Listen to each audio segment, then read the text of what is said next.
When we saw for the first time the situation inside the building, we thought, that's a hell on earth.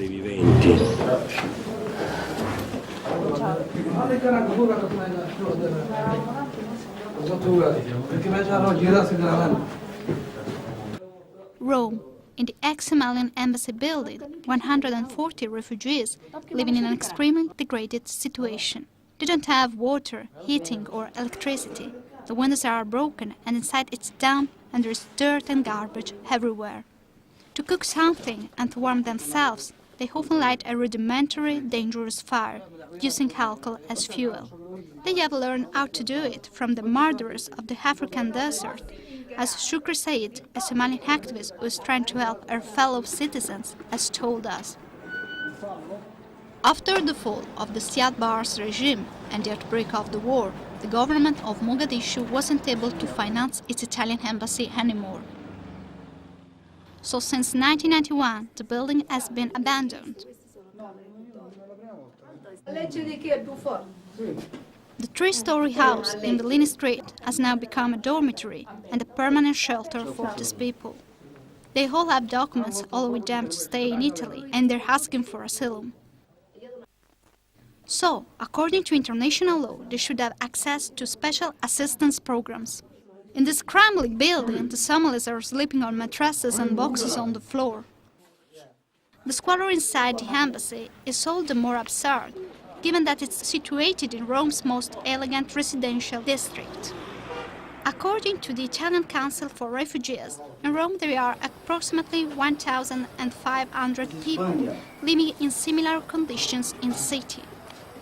At the end of December, after a visit to the embassy, the United Nations High Commissioner for Refugees expressed its concern regarding the safety of the location.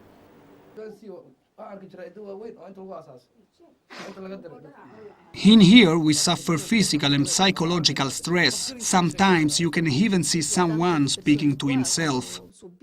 Formally, Italy has guaranteed international protection to these refugees, but they are still living in unacceptable conditions.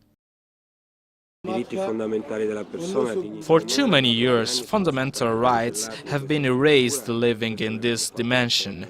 That's why we asked the institution for new solutions and for a better reception and integration. In 2003, after the introduction of the so-called Dublin II regulation law, the building on the Lini Street is called Dublin's House.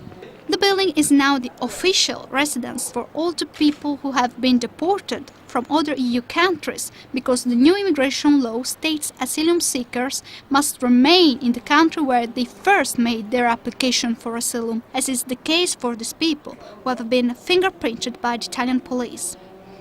For this reason, some of them have tried to cut their fingers to hide their identity in order to apply for asylum in other European countries. Every day some of us leave Italy, but they always return here. We are forced to run away because we don't want to keep living here. It's dangerous and many of us are seriously ill. Many of these people are university graduates and some of them are musicians. Is it yours? Yes, it's mine. I usually play piano. Various humanitarian organizations denounced the situation of the ex-Somalian embassy.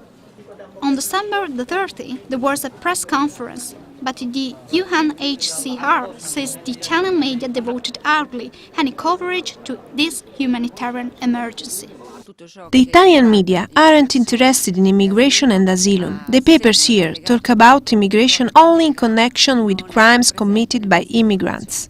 According to the data of the High Commissioner, Italy is hardly an ideal haven for refugees. In fact, it has accepted only 47,061 refugees, less than one-tenth of the number accepted by Germany. During 2009, according to official statistics of the European Union, there has been a 70% reduction in the number of asylum seekers as a direct consequence of the policies of rejection agreed to by Italy and Libya. We ask to the international community and to the European institution to take note of the failure of refugees' reception in Italy.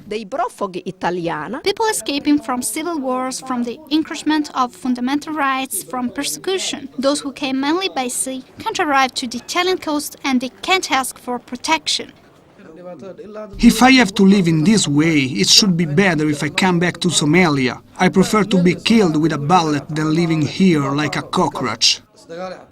The policy of rejection, promoted by the Italian government as a solution for the irregular immigration, often restricts the access to the right of asylum. The Odyssey of 140 Somalian citizens, encamped for many years in the ex-embassy building, point out the lack of resources concerning the system reception. They escaped from a war, but in Italy they didn't find a peaceful life. They found only a gate that closed behind them, leaving them alone again.